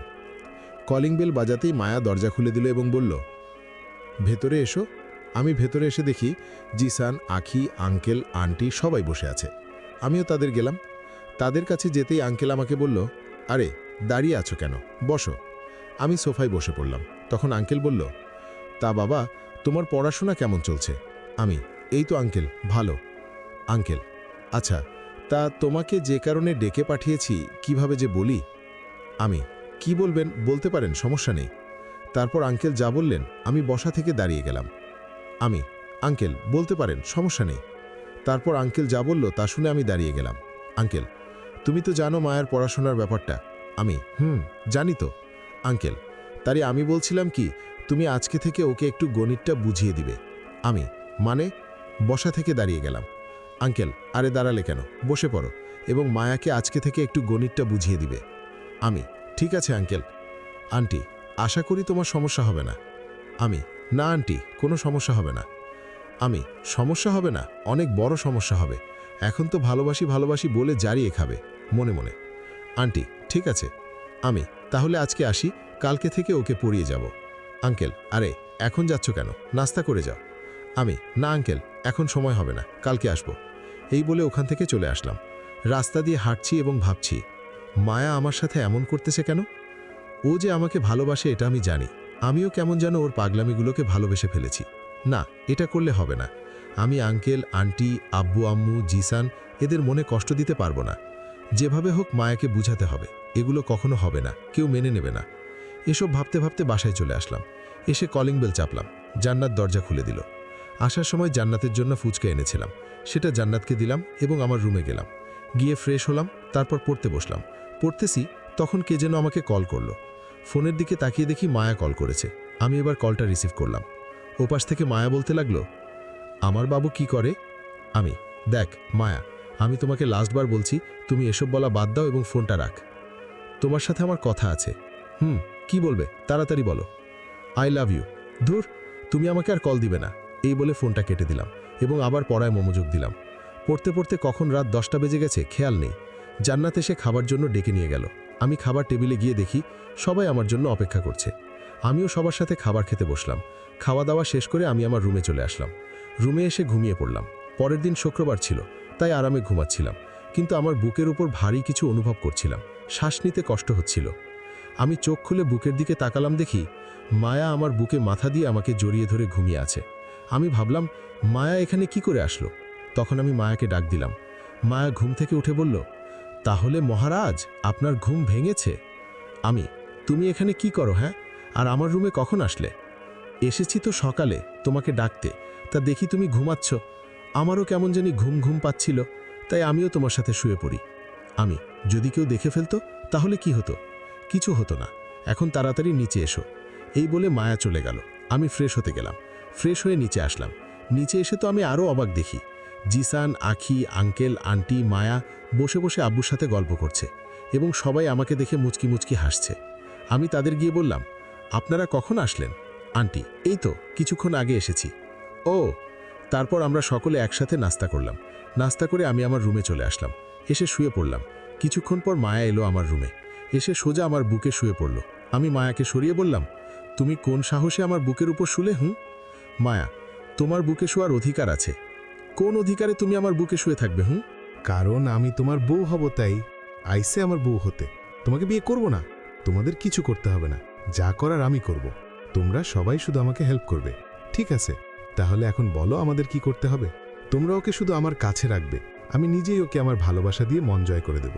তাহলে তাড়াতাড়ি কর, আমাদের তো আবার তোদের বিয়ে দিতে হবে। লজ্জা পেয়ে মাথা নিচু করল। থাক ভাবি, আর লজ্জা পেতে হবে না। সাজ্জাদ যে এই কথা না জানতে পারে, ঠিক আছে? আচ্ছা, তুমি যা বলবে তাই হবে। মায়া তো মনে মনে অনেক খুশি, কারণ সবাই রাজি। এখন শুধু সাজ্জাদকে রাজি করাতে হবে। এদিকে আমি বাইরে এসে কিছুক্ষণ আড্ডা দিলাম, তারপর বাসায় চলে আসলাম। এসে দেখি সবাই গল্প করছে। আমাকে দেখে আব্বু বলল, সারাদিন তো শুধু ঘোরাফেরা করিস, এবার আমার সাথে অফিসে যেতেও তো পারিস।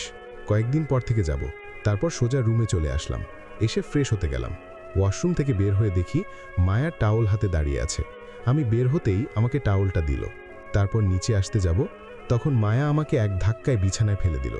তারপর ওর ঠোঁট ও আমার ঠোঁট একসাথে চেপে ধরল। আমি অনেক ছাড়ানোর চেষ্টা করলাম, কিন্তু পারলাম না। টানা 10 মিনিট পর ছেড়ে দিল। আমি হাঁপাতে লাগলাম।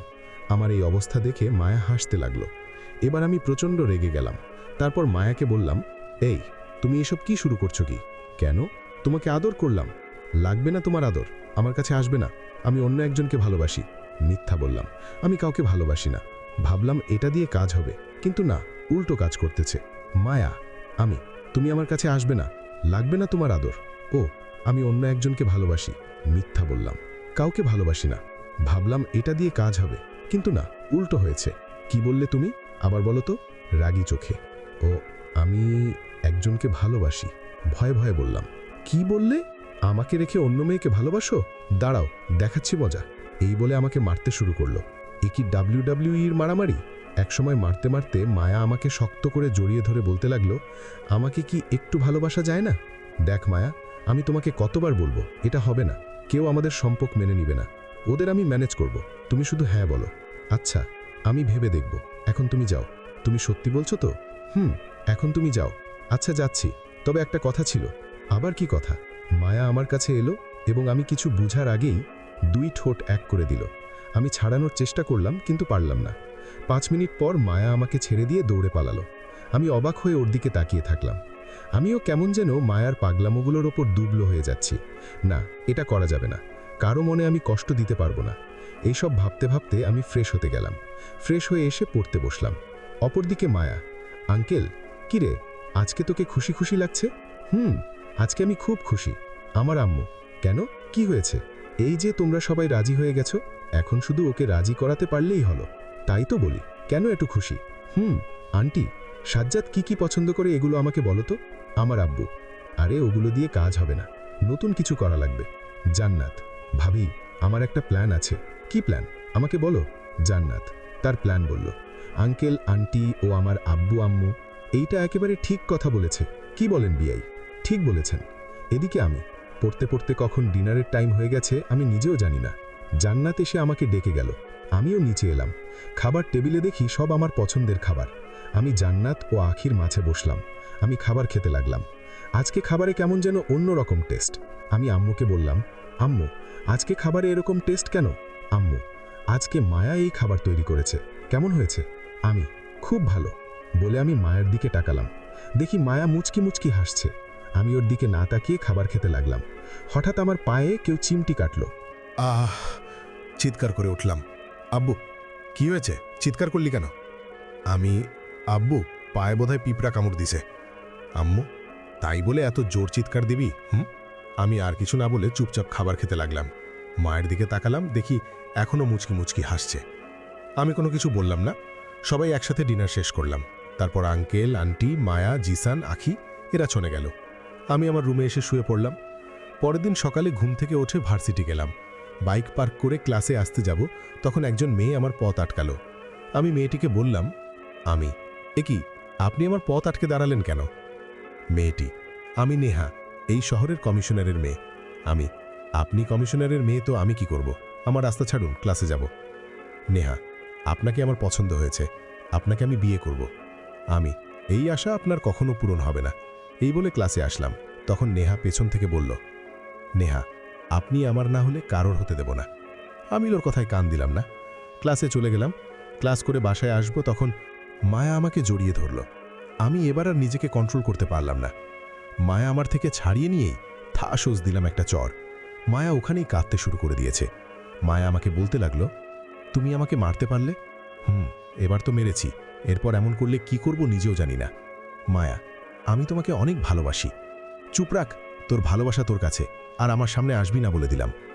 তখন মায়া কিছু না বলে বাসায় চলে গিয়ে দরজা বন্ধ করে কাঁদতে লাগলো। আন্টি অনেকবার খাবার জন্য ডেকেছে, কিন্তু দরজা খুলেনি। এদিকে আমি বাসায় চলে আসলাম, এসে ফ্রেশ হয়ে লাঞ্চ করলাম, তারপর ঘুমিয়ে গেলাম। বিকেলে ঘুম থেকে উঠে ছাদে গেলাম এবং ভাবতে লাগলাম, মায়াকে চর মারাটা ঠিক হয়নি। বুঝালেই পারতাম, কেন যে রাগটা কন্ট্রোল করতে পারি না। না, কালকে ওর কাছে মাফ চেয়ে নিব। রাত পর্যন্ত ছাদে থাকলাম, তারপর নিচে এসে ডিনার করে ঘুমিয়ে গেলাম। অপরদিকে মায়া দরজা বন্ধ করে শুধু কাঁদছে। সবাই ডাকাডাকি করছে, কিন্তু খুলছে না। আঙ্কেল আর কোনো উপায় না পেয়ে আমার আব্বুকে ফোন দিল। Uncle, hello. আব্বু, বল। আঙ্কেল, কালকে সকালে তোরা সবাই আমার বাড়িতে আসিস তো? আব্বু, কেন, কি হয়েছে? আঙ্কেল, তুই কালকে সকালে সবাইকে নিয়ে তাড়াতাড়ি আসবি। আব্বু, আচ্ছা আসবো। এই বলে ফোন কেটে দিয়ে ঘুমিয়ে গেল। সকালে জান্নাত আমাকে ডাক দিল। উঠে নাস্তার টেবিলে দিলাম, তখন আব্বু বলল, শোন, এখন তাড়াতাড়ি রেডি হয়ে আয়, জিসানদের বাসায় যাব। আমি, আচ্ছা আসছি। তারপর নাস্তা শেষ করে আমি রেডি হলাম। তারপর জিসানদের বাসায় গেলাম। জিসানদের বাসায় গিয়ে দেখি সবাই মন খারাপ করে বসে আছে। আব্বু, কি ব্যাপার? কালকে রাতে ফোন করে আসতে বললি, কিছু হয়েছে কি? আঙ্কেল, তোরা বস, বলছি। আমরা সবাই বসলাম। তখন আঙ্কেল বললেন, কালকে মায়া ভার্সিটি থেকে এসে রুমের ভেতর বসে কান্না করছে, খাবারও খাচ্ছে না। আব্বু, কি বলিস? তোর সাথে কিছু হয়েছে নাকি? আমাকে বলল। আমি, আসলে কালকের ঘটনা সবকিছু খুলে বললাম। সরি আব্বু, ভুলে এমন করে ফেলেছি। আব্বু, ও তো ভুল কাউকে বলেনি, নিজের হবু বরকে বলেছে, তাই বলে তুই ওকে মারবি? আমি, হবু বর মানে? কে ওর বর? আঙ্কেল, তুমি, তোমার সাথে তো আমরা ওর বিয়ে ঠিক করেছি। আমি, কই, আমি তো কিছু জানি না। আব্বু, তোর জানা লাগবে না, তুই এখন মায়ের কাছে যা। আমি, আচ্ছা যাচ্ছি। এই বলে মায়ের রুমের দিকে আসতে লাগলাম এবং মনে মনে বলতে লাগলাম, আমি যদি সবাইকে বলতাম আমি মায়াকে ভালোবাসি, আমাকে তো বাড়ি থেকেই বের করে দিত। আর মায়া কি এমন করলো যে সবাই রাজি হয়ে গেল? এসব ভাবতে ভাবতে মায়া রুমের সামনে এলাম। এসে মায়াকে ডাকতে লাগলাম, এই মায়া, এই দরজাটা খুল। মায়া ভেতর থেকে বলে উঠল, আমি খুলব না, তুমি যাও এখান থেকে। আমি, দেখ মায়া, আমি কিন্তু সত্যি সত্যি চলে যাব, তখন কিন্তু আর আমাকে পাবে না। তখন মায়া দরজা খুলে দিল। আমি ভিতরে গিয়ে দেখি, তারপর মায়া দরজা খুলে দিল। আমি ভিতরে গিয়ে দেখি ঘরের সব জিনিসপত্র ভেঙে ফেলেছে এবং মায়া খাটের উপর শুয়ে আছে। আমার মাথায় দুষ্টুমি চাপল। আমি খাটের উপর ওকে পেছন থেকে জড়িয়ে ধরলাম। মায়া নিজেকে আমার কাছ থেকে ছাড়াতে চাইল, কিন্তু আমার শক্তির সাথে পারল না। কিছুক্ষণ থাকার পর মায়াও আমাকে জড়িয়ে ধরল। তখন আমি বললাম, এই, কি অবস্থা করেছো নিজের? মায়া, তুমি আমাকে মেরেছ, তাই এমন করছি। আমি, আচ্ছা আর কখনো করব না, এখন একটু হাসো। মায়া, হাসবো, তবে একটা শর্তে, আমাকে একটু ভালোবাসতে হবে। আমি, একটু কেন, অনেক ভালোবাসবো তোমাকে। মায়া, তুমি সত্যি বলছো? খুশি হয়ে। আমি, হুঁ। মায়া, তাহলে ভালোবাসি বলো না। আমি, খুব ভালোবাসি তোমাকে। মায়া, আমিও অনেক ভালোবাসি তোমাকে। শক্ত করে জড়িয়ে ধরে আমি ওকে জড়িয়ে ধরলাম। অনেকক্ষণ এভাবে থাকার পর আমি বললাম, আমি, মায়া, মায়া, হুঁ বাবু, বলো কি বলবে। আমি, তুমি নাকি কালকে থেকে কিছুই খাওনি। মায়া, আমি, কেন খাওনি? চলো এখন খাবে। মায়া, খাবো, তবে তোমাকে নিজের হাতে খাইয়ে দিতে হবে। আমি, আচ্ছা তুমি ফ্রেশ হয়ে এসো, আমি খাবার নিয়ে আসছি। মায়া ফ্রেশ হতে গেল। আমি নিচে এলাম এবং আন্টিকে বললাম, আন্টি, মায়ের খাবারটা দিন। আন্টি, ও কি এখন খাবার খাবে? আমি, খাবে। আব্বু, এরপর যদি ওকে মেরেছিস বা বকা দিস, তোর অবস্থা খারাপ করব। আমি, আচ্ছা আঙ্কেল, খুব তাড়াতাড়ি তোমাদের বিয়ে দেব। তখন আন্টি খাবার দিল। আমি খাবারটা নিয়ে মায়ের রুমে এলাম। দেখি মায়া বসে আছে। আমি ওকে খাবার খাওয়ানো শুরু করে দিলাম। খাবার খাওয়ানো শেষে আমি প্লেটটা টেবিলের উপর রেখে দিলাম। হাত ধুয়ে এসে বিছানায় বসলাম। মায়া আমাকে শক্ত করে জড়িয়ে ধরল এবং আমার বুকের উপর মাথা দিয়ে চোখ বুজে ফেলল। মায়াকে দেখতে একদম বাচ্চাদের মতো লাগছিল। আমি আর নিজেকে কন্ট্রোল রাখতে পারলাম না। মায়ের গাল ধরে টেনে দিলাম। মায়া ব্যথায় আহ করে চিৎকার করে উঠল। আমি, কি হয়েছে? মায়া, তুমি আমাকে গালে ব্যথা দিলে কেন? আমি, ব্যথা পেয়েছ নাকি? মায়া, এখন আমাকে যখন ব্যথা দিয়েছ তাহলে আদর করো। আমি, না, বিয়ের আগে কিছুই হবে না। মায়া, তুমি করবে কি না? আমি, না। আমি, তুমি এটা কি করলে? মায়া, আদর করলাম কেন? ভালো লাগেনি? আমি, না মানে হ্যাঁ না। মায়া, তাহলে আরেকটা দিই। মায়া কফি আনতে চলে গেল। এই ফাঁকে আমি একটু ফেসবুকে আসলাম। ফেসবুক চালাচ্ছি, তখন মায়া কফি নিয়ে এসে দিল এবং আমার মোবাইলটা ছো মেরে নিয়ে নিল। আমি চুপচাপ কফি খেতে থাকলাম। মায়া আমার ফোনে কি যেন দেখতে লাগলো। আমার কফি অর্ধেক খাওয়া হতেই মায়া কাপটা নিয়ে নিল। তখন আমি বললাম, কি ব্যাপার মায়া, তুমি কাপটা নিলে কেন? সেটা তোমাকে বলতে হবে না, তুমি চুপচাপ বসে থাকো। আমি কিছু বললাম না। 12টা পর্যন্ত মায়ের কাছে থাকলাম। তারপর মায়াকে বিদায় দিয়ে বাসায় চলে আসলাম। বাসায় এসে শাওয়ার নিলাম। তারপর নিচে এসে সবাই একসাথে লাঞ্চ করলাম। লাঞ্চ করে সবার সাথে কিছুক্ষণ গল্প করলাম। তারপর রুমে এসে ঘুমিয়ে গেলাম। বিকেলে ঘুম ভাঙল। ঘুম থেকে উঠে ফ্রেশ হয়ে বাইরে আড্ডা দিতে গেলাম। কিছুক্ষণ আড্ডা দিয়ে বাসায় এলাম। তারপর ফ্রেশ হয়ে পড়তে বসলাম। পড়তে পড়তে ডিনারের সময় হয়ে গেল। আমি ডিনার করে রুমে এলাম। তখন মায়া কল করল। মায়ের সাথে কিছুক্ষণ কথা বলে ঘুমিয়ে গেলাম। সকালে ভার্সিটি গেলাম। ভার্সিটি এসে ক্লাসে গেলাম। 2টো ক্লাস করে বেরিয়ে এলাম। গাছতলায় বসেছিলাম। তখন মায়া আমার কাছে এলো এবং বলতে লাগলো, মায়া, বাবু, একটা কথা বলি। আমি, বলো, কি বলবে? আর হ্যাঁ, এখন আমাদের বিয়ে হয়নি, বুঝছো? মায়া, তাই কি হয়েছে? হয়নি তো একদিন হয়ে যাবে, তাই না? আমি, সেটা পরে দেখা যাবে। মায়া, বলছি চলো না কোথাও থেকে ঘুরে আসি। আমি, কোথায় যাবে? মায়া, নদীর পাড়ে যাই চলো। আমি, আচ্ছা চলো যাই। তারপর আমিও মায়া বাইকের কাছে আসবো। তখন কোথা থেকে নেহা এসে আমার সামনে দাঁড়ালো। আমি পাশ কাটিয়ে চলে যাব, কিন্তু নেহা যেতে দিল না। তাই আমি বললাম, কি ব্যাপার, আপনি আমার পথ আটকাছেন কেন? সেটা পরে বলি, আগে বলে এই মেয়েটাকে। মায়াকে কথা বলল। আমি, সেটা আপনাকে বলতে যাব কেন? নেহা, যেটা বলছি সেটা বল, এই মেয়েটাকে। আমি, ও মায়া, আমার হবু বউ। এখন সামনে থেকে যান। নেহা, আমি থাকতে তোমাকে কারোর হতে দেব না বলে দিলাম। আমি নেহার কথায় কান্না দিয়ে মায়াকে নিয়ে নদীর পাড়ে চলে এলাম। নদীর পাড়ে এসে মায়াকে বাইক থেকে নামালাম। আমি নিজেও নামলাম। দেখলাম মায়ার মুখটা কেমন করে রেখেছে। বুঝলাম মায়ার মন খারাপ। তাই মায়াকে জড়িয়ে ধরে বললাম, আমি, কি হয়েছে আমার জানটার? মন খারাপ করে আছো কেন?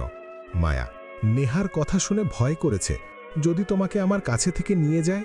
এই বলে আমাকে শক্ত করে জড়িয়ে ধরে কাঁদতে লাগলো। আমি, এক আল্লাহ ছাড়া কেউ আমাদের আলাদা করতে পারবে না, বুঝছো? কিন্তু আমার তো ভয় হয়, যদি তোমাকে আর বলতে না দিয়ে। আমি তোমাকে ছেড়ে কখনো যাব না। এখন একটু হাসি দাও তো। কখন থেকে তোমার হাসি দেখি না? একটি মুচকি হাসি দিয়ে। তারপর আমরা বেশ কিছুক্ষণ নদীর পাড়ে থাকলাম। তারপর মায়াকে ওর বাসায় নামিয়ে দিয়ে আমি আমার বাসায় আসলাম। বাসায় এসে রুমের ভেতর যেতেই মায়া কল করল। আমি কলটা রিসিভ করলাম। হ্যালো, বাসায় গেছো কি? এইমাত্র আসলাম। তাহলে আমাকে ফোন দাও নাই কেন? আরে আমি এইমাত্র এসে ফ্রেশ হতে যাচ্ছিলাম, আর তুমি ফোন দিলে। আচ্ছা, তাহলে এখন রাখি। আর বিকেলে ঘুরতে যাব কিন্তু। আচ্ছা, যাব। এখন রাখি তাহলে। এই বলে ফোনটা কেটে দিলাম। তারপর ফ্রেশ হতে গেলাম। ফ্রেশ হয়ে এসে নিচে এলাম লাঞ্চ করতে। খাবার খাওয়ার সময় জান্নাত বলল, ভাইয়া, বিকেলে কি তোর কোনো কাজ আছে? আমি, কেন, কি করবি? অনেকদিন ঘুরতে যাই না, তাই একটু ঘুরতে যাব। আচ্ছা, বিকেলে রেডি থাকিস। আচ্ছা। তারপর লাঞ্চ শেষ করে আমি আমার রুমে এলাম। তারপর বিছানায় গা এলিয়ে দিলাম। শরীর ক্লান্ত থাকায় ঘুমিয়ে গেলাম। বিকেলে জান্নাতের ডাকে ঘুম ভাঙল। উঠে ফ্রেশ হতে গেলাম। ফ্রেশ হয়ে এসে রেডি হলাম। তারপর জান্নাতকে নিয়ে বের হলাম মায়াদের বাসার দিকে। মায়াদের বাসার সামনে এসে মায়াকে রেডি হয়ে আসতে বললাম। কিছুক্ষণ পর মায়া এলো। মায়াকে দেখে তো আমি আবার ক্রাশ খেলাম। কালো শাড়ি, সাথে মিচিং করে হাতে চুড়ি, কপালে টিপ, দেখতে একদম পরীদের মতো লাগছে।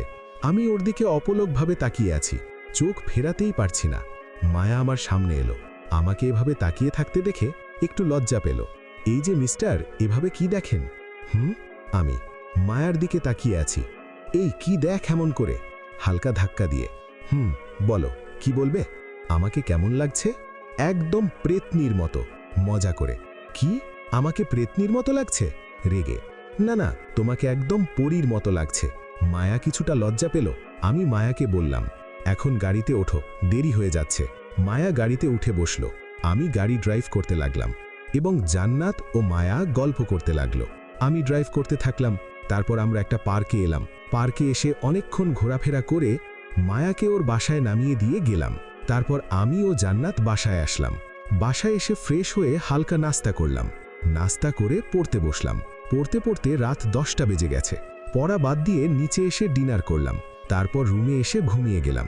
পরের দিন সকালে আমি একা ভার্সিটি এলাম। আজকে মায়া আসবে না, তাই আমি ও জিসান বসে বসে আড্ডা দিচ্ছিলাম। তখন নেহা এলো আমার সামনে। তোমার সাথে আমার জরুরি কথা আছে। আমার সাথে আপনার কোনো কথা নেই। তোমার না থাকলে ও আমার আছে। আচ্ছা, কি বলবেন বলুন।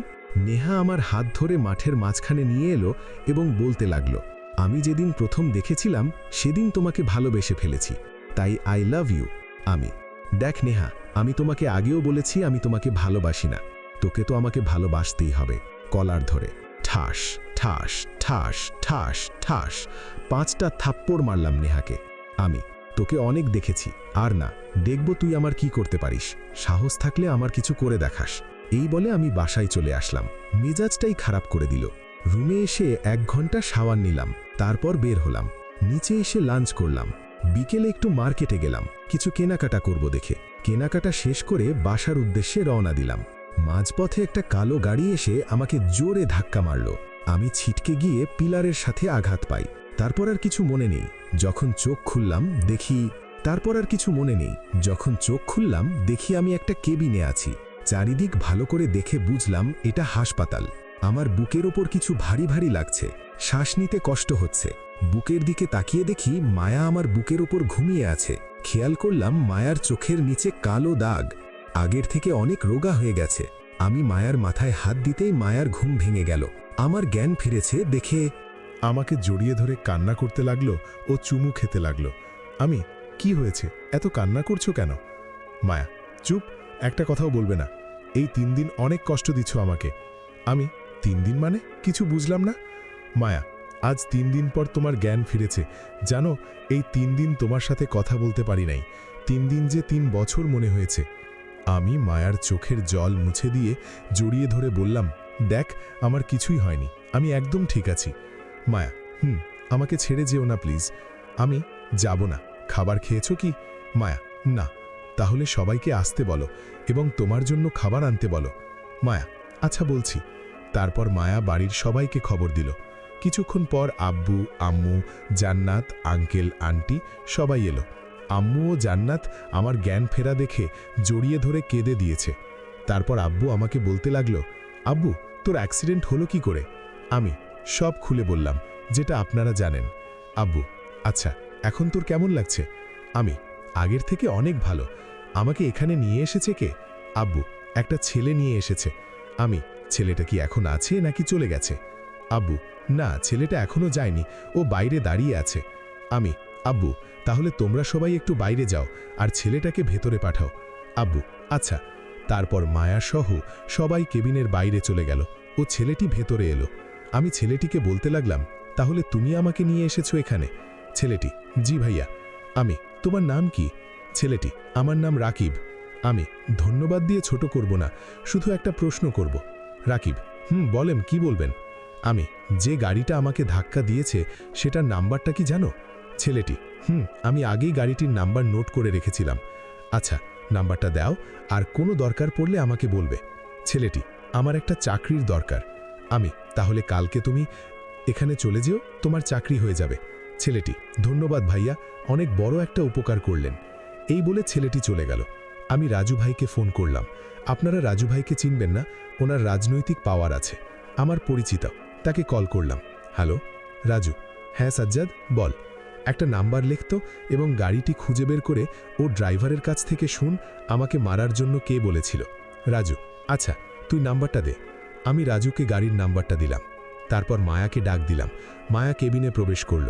তারপর খাবার রেডি করে আমাকে খাইয়ে দিতে লাগলো। আমি মায়াকে বললাম, তুমিও তো খাওনি, তুমি আবার কখন খাবে? মায়া, আগে তুমি খাও, তারপর আমি খাবো। না, তুমি আমার সাথে খাবে। 1 লোকমা তুমি খাও, 1 লোকমা আমাকে দাও। মায়া, আচ্ছা। তারপর খাবারটা শেষ করলাম। কিছুক্ষণ পর ডাক্তার এলো। ডাক্তার এসে আমাকে বলল, এখন কেমন লাগছে? আমি, আগের থেকে অনেক ভালো। মায়া, ওকে কি আজকে বাড়ি নিয়ে যেতে পারবো? ডাক্তার, ওনাকে কালকে নিয়ে যেতে পারবেন, তবে ওনাকে বিশ্রাম নিতে হবে। মায়া, ঠিক আছে। ডাক্তার চলে গেল। তখন আব্বু কেবিনে প্রবেশ করল। আব্বু, তাহলে আমরা আজকে যাই, কালকে এসে তোকে নিয়ে যাব। আমি, আচ্ছা ঠিক আছে। তারপর সবাই চলে গেল, কিন্তু মায়া আমার কাছে আছে।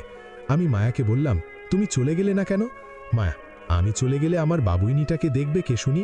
জড়িয়ে ধরে, তাও ঠিক, কিন্তু তুমি নিজের শরীরের অবস্থা করেছো কি? মায়া, তোমার কথা ভাবতে ভাবতে নিজের দিকে আর তাকাইনি। আচ্ছা ঠিক আছে। মায়া আমাকে শক্ত করে জড়িয়ে ধরে আমার বুকে শুয়ে রইল। দেখে মনে হচ্ছে ওর মন খারাপ, তাই আমি মায়াকে বললাম, আমার বাবুইনিটার মন খারাপ কেন? মায়া, তুমি আমাকে একটু ভালোবাসো না। আমি, কে বলেছে আমি তোমাকে ভালোবাসি না? আমি তোমাকে অনেক ভালোবাসি। যদি আমাকে ভালোবাসতে তাহলে এতক্ষণে আমাকে আদর করতে। আচ্ছা, সেই জন্য মন খারাপ? শোন, যা করার সব বিয়ের পর করব, ঠিক আছে? মায়া, না, তুমি আমাকে এখন আদর করবে। আমি, আচ্ছা আসো। এই বলে মায়ার কপালে একটা ভালোবাসার পরশ এঁকে দিলাম। কিন্তু মায়া আমার দিকে রাগী লুকে তাকালো এবং বলতে লাগলো, মায়া, এটা কি ছিল? আমি, কেন, তোমাকে আদর করলাম। মায়া, এটাকে কেউ আদর বলে? আমি পারি না তো। মায়া, আসো তাহলে আমি তোমাকে শিখিয়ে দিই। এই বলে মায়া ছাড় ঠোঁট এক করে দিল। আমি ছাড়ানোর চেষ্টা করলাম, কিন্তু পারলাম না। আমি রেসপন্স দিতে থাকলাম। টানা 10 মিনিট পর মায়া আমাকে ছেড়ে দিল। আমরা দুজনেই হাঁপাতে লাগলাম। আমার এভাবে হাঁপাতে দেখে মায়া হাসতে লাগলো। আমি বলতে লাগলাম, আমি, এভাবেই কেউ কি কিস করে? আর একটু হলেই তো আমি মরে যেতাম। মায়া, এই খবরদার মরার কথা মুখেও তুলবে না বলে দিলাম। আমি, আচ্ছা তুলব না, এখন ঘুমিয়ে পড়ো। তারপর মায়া আমাকে জড়িয়ে ধরে ঘুমিয়ে গেল। পরের দিন আমাকে বাসায় নিয়ে আসা হলো। আমাকে আমার রুমে নিয়ে গেল। আমার সাথে মায়া থাকবে আমার দেখাশোনা করার জন্য। রুমে এসে ঘুমিয়ে গেলাম। যখন ঘুম ভাঙল তখন দেখি রুমে এসে ঘুমিয়ে পড়লাম। যখন ঘুম ভাঙল তখন দেখি মায়া আমার বুকের ওপর শুয়ে আছে। ওকে দেখতে একদম বাচ্চাদের মতো লাগছে। আমি ওর ঘুমন্ত চেহারার দিকে তাকিয়ে থাকলাম। কিছুক্ষণ থাকার পর মায়ার ঘুম ভেঙে গেল। মায়া উঠে দেখে আমি তার দিকে তাকিয়ে আছি। আমাকে এভাবে ওর দিকে তাকিয়ে থাকতে দেখে মায়া বলল, মায়া, কি দেখো এইরকম করে? আমি, তোমাকে যত দেখছি ততই তোমাকে ভালোবেসে ফেলছি। মায়া, যা দুষ্টু তুমি, থাক, আমি নাস্তা নিয়ে আসছি। এই বলে মায়া নাস্তা আনতে চলে গেল। আমি উঠে ওয়াশরুমের দিকে যাব, তখন আমার ফোনটা বেজে উঠল। আমি ফোনের দিকে তাকিয়ে দেখি রাজু কল করেছে। আমি সাথে সাথে ফোনটা রিসিভ করলাম এবং বলতে লাগলাম, আমি, হ্যাঁ রাজু, বল। রাজু, তুই যে গাড়ির নাম্বার দিয়েছিলি ওই গাড়ির ড্রাইভারকে ধরেছিলাম। আমি, তো ড্রাইভার কি বলল? রাজু, কোনো নেহা ও নিহাল এই নামে দুইজন তোকে মারার জন্য টাকা দিয়েছিল, কিন্তু খোঁজ নিয়ে জানতে পারি যে ওরা দুদিন আগে রোড অ্যাক্সিডেন্টে মারা গেছে। আমি, ধন্যবাদ, তাহলে আপদ বিদায় হয়েছে। রাজু, দরকার পড়লে আবার বলিস। আমি, আচ্ছা, বাই। রাজু, বাই। এই বলে ফোন কেটে দিল। আমি জানতাম এই কাজটা নেহা করেছে, কিন্তু ওর সাথে আমার কিসের শত্রুতা যে ও আমার সাথে এমন করবে? যাক, শেষে ওর শাস্তিও পেয়েছে। তারপর আমি চলে গেলাম ফ্রেশ হতে। ফ্রেশ হয়ে বের হয়ে দেখি মায়া খাবারের প্লেট নিয়ে বসে আছে। আমি গিয়ে ওর পাশে বসলাম। মায়া আমাকে খাইয়ে দিতে লাগলো। আমি মায়াকে বললাম, তুমি খাবার খাইছো কি? মায়া, না, তুমি আগে খাও, তারপর আমি খাবো। আমি বুঝলাম ব্যাপারটা, তাই আমি উঠে হাত ধুয়ে এসে মায়াকে খাইয়ে দিতে লাগলাম। মায়াও আমাকে খাইয়ে দিতে লাগলো। তো এইভাবে খাবার খেয়ে মায়াকে পাশের রুমে গিয়ে ঘুমাতে বললাম। মায়া তো এই রুমে যাবেই না, বলছে, মায়া, আমি তোমার বুকের উপর শুয়ে থাকবো। আমি, দেখ মায়া, বিয়ের আগে এসব ঠিক না কিন্তু। মায়া, বিয়ে, তাই না? দাঁড়াও, আজকেই আমি তোমাকে বিয়ে করব। এই বলে মায়া সবাইকে ডাকতে লাগলো। এক ডাক দেওয়ার সাথে সাথে সবাই হাজির হয়ে গেল। তখন আব্বু আমার রুমে এসে বলল, আব্বু, কি হয়েছে, এভাবে চিল্লাচ্ছ কেন? মায়া, আঙ্কেল, আমি সাজ্জাদকে আজকেই বিয়ে করতে চাই। আম্মু, এত তাড়া কিসের, আগে পড়াশুনো শেষ হোক। মায়া, আমি কিছুই শুনতে চাই না, আজকে বিয়ে করব। আব্বু, আচ্ছা, আমি তোমার আব্বুর সাথে কথা বলছি। মায়া, আচ্ছা। তারপর আব্বু মায়ার আব্বুর সাথে কথা বলতে রুমের বাইরে গেল। কিছুক্ষণ পর আব্বু রুমের ভেতরে এসে বলল, আব্বু, তোমাদের বিয়ে দিব, তবে 10 দিন পর। সাজ্জাদ আমার একমাত্র ছেলে, তাই অনেক বড় করে বিয়েটা দিব। মায়া, আচ্ছা ঠিক আছে। তারপর সবাই চলে গেল।